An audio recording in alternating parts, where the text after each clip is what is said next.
Today, my dear friends, we're going to play a wonderful track by The Jam. A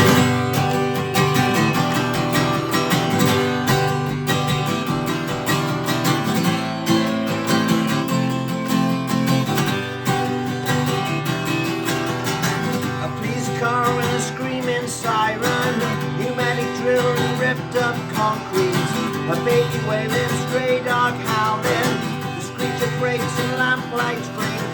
That's entertainment, that's entertainment.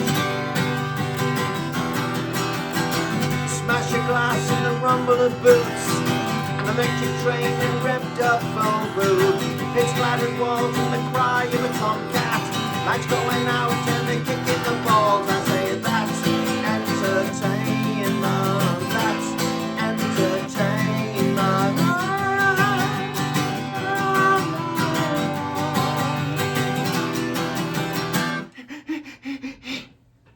And so on.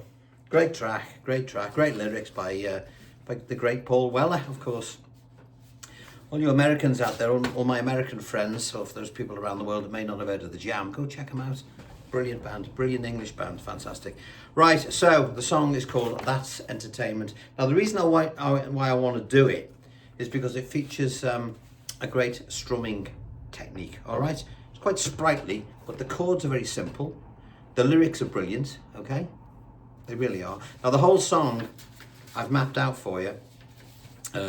First of all, I want you to download your free idiot-proof paperwork, which you will find by clicking the blue link below this video. Now, if you don't see it straight away, click onto the, you'll see more, the word more. Click that, and then you'll see the blurb to tell you what the video is all about, and you'll see the blue link there. It's like a Google blue link thing, all right? Click that, and then you can download everything that I'm about to show you, all right? So what will that entail? Well, you've got the chords that we're going to use, the chord shapes, which I'm going to go over in a second, and then we've got the full lyric and the rest of the song for those that want to learn how to play it. All right. So there's not much in it. It's just but it's the strum I really want to get your head around. Okay, it's a Wednesday lesson, so it's a song that's mainly it's a rhythmic thing. Okay, so that's Entertainment by The Jam. Okay, so the first thing I want you to do, before I do anything else, I want to thank you for those people that subscribe to my Patreon platform to keep all the free stuff going, and those people that do the thumbs up. Subscribe, please, if you don't mind, because that's really important to tell all you people out there that when I put another video up, you'll get a little notification. So it doesn't mean you pay anything for you oldies out there. You just click a thing, subscribe, and then if you don't want to see me again, click it again and I'll go away, hat and all. All right, so, and all those people who just donate to the Tea and Coffee Fund, which is very much appreciated, okay? Thank you. All right, so I'm just blabbing while you're downloading your stuff. All right, so have you got it already? Okay, so the chords we're going to play. Now, I want you to play your G like this. Most of you out there, you beginners, will have learned to play it like that. There's nothing wrong with that, it's fine, but I want you to play it like this. And there is a reason why, as you will see. Okay, so the chord is G. If you want to play it with the record, incidentally, you will capo at the 3rd fret. Now, Paul Weller, he's about the same age as me now. Our voices have got lower as we've got older, so we're not using the capo anymore. We've taken it off and we're playing it with an open G, all right? So here's our G chord. The next chord we're going to play is an E minor 7th. And I want you to play it like this. Leave your 2nd finger where it is and bring your little finger into play by putting it on the 2nd string of the 3rd fret. Okay, so G. See the way the hand movement's minimal. Okay, we don't want to be doing this. Okay, the next shape we're going to play when we've done this twice is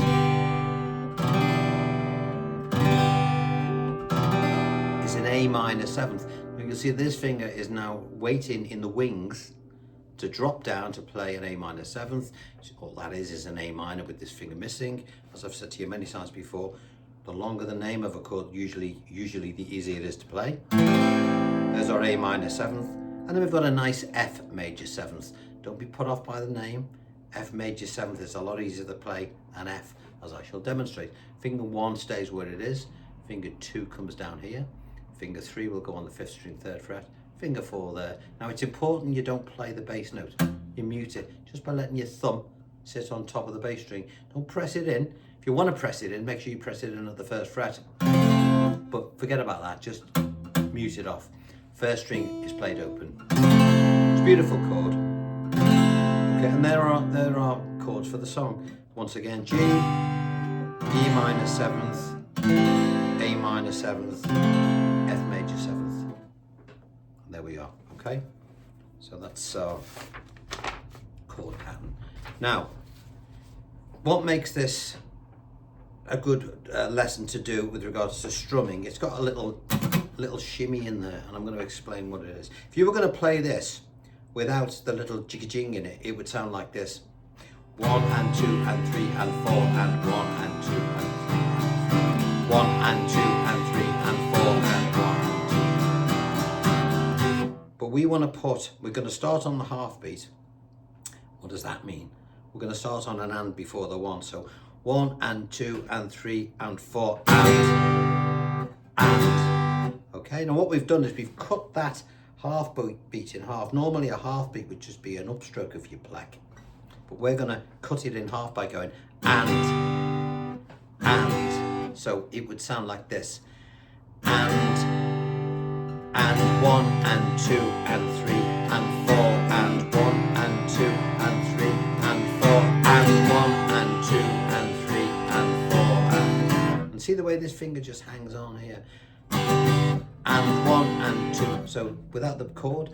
And 1 and 2 and 3 and 4 and 1 and 2 and 3 and 4 and 1. So after that last E minor 7th downbeat on the 4, you've got to bring your hand up quickly in order to cut the and in half again. Okay, I'll explain, I'll do it really slowly, all right? I'll count it in, and we're going to come in on the and before the 1. 1 and 2 and 3 and 4 and 1 and 2 and 3 and 4 and 1 and 2 and 3 and 4 and 1 and 2 and... Okay, now also when you look at your thing, you'll see that when he's playing this little intro, he actually misses one of the beats. His hand still moves, as I've just demonstrated, but he misses one of the beats to give it a bit more of an accent. So let's have a look at that now. You'll notice on the and after the 1, when he plays the chord G, he misses the upstroke. He goes and 1 and 1.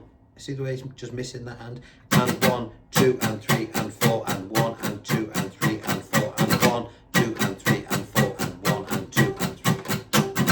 But if you were to just watch me doing it without and turn the sound on, you'd still see my hand going and 1, 2, 3 and 4 and 1 and 2 and 3 and 4 and 1, 2 and 3 and 4.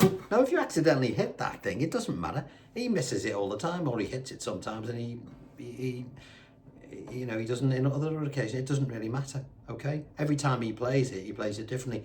That said, we want to get it to as near the recorded version as possible, because that's the one that everybody will measure your performance by, because they will have heard the record, not necessarily the version he played in 81 at the Liverpool Empire. All right, so with that in mind, let's start looking at the layout of the song. All right, there's the layout of the song. Now each chord that you see written out represents 1 bar. What does that mean? And 1 and 2 and 3 and 4 and 1 and 2 and 3 and 4 and so on. All right, there's no tricks in this. There's nothing that you won't know. All right, so with that in mind, shall we have a little look? So we've got our introduction, and 1, 2 and 3 and 4 and 1. Now one other thing, did you notice the way I came off there? 1, 2 and 3. Sometimes I'll bring them both off. The half beat before the next chord, I bring my hand off and play the strings open, which we all have to do if we're playing quickly, and that's just the way it is. Is it technically correct? Is it musically correct? No. But then again, playing the guitar the way we're doing now is not technically correct anyway, not musically correct anyway. All right, but that's the way we play when we're singing. All right, it's just the way it is.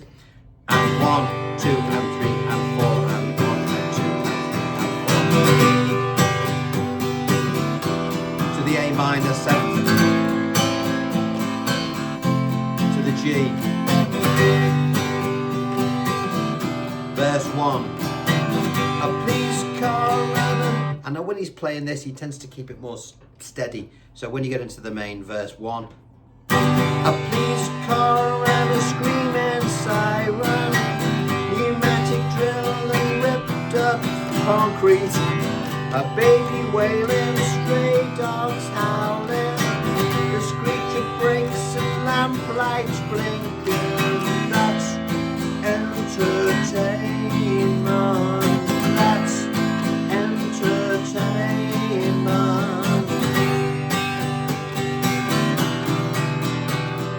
And then you've got a short intro where he just plays the G and E minor 7th. And as the song progresses, you get a little bit more aggressive. For example, on that G to E minor 7th, sometimes he'll go and 1 and 2 and 3 and 4 and he, gives it a little bit of stick. Now, what else is in the song other than that? Nothing really. Okay, it just tends to play through. I'll do it again from the intro. Now, those jigga-jings, put them in where listen to the record and put them in wherever you feel that you want to. They tend to go in at the beginning of a line. Okay.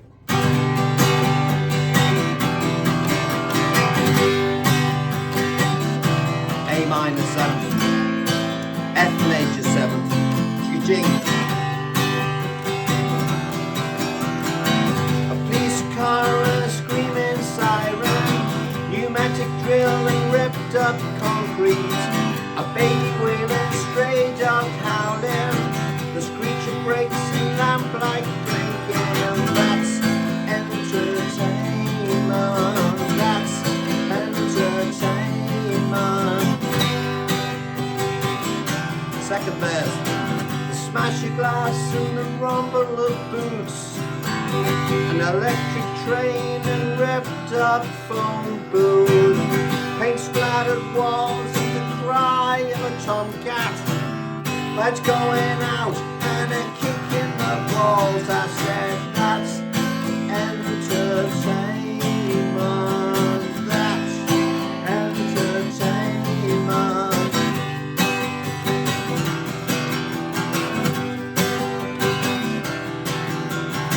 A police car and a screaming siren, pneumatic drill and ripped up concrete, a baby wailing, stray dog howling, the street of brakes and lamplights blinking. That's entertainment. That's entertainment.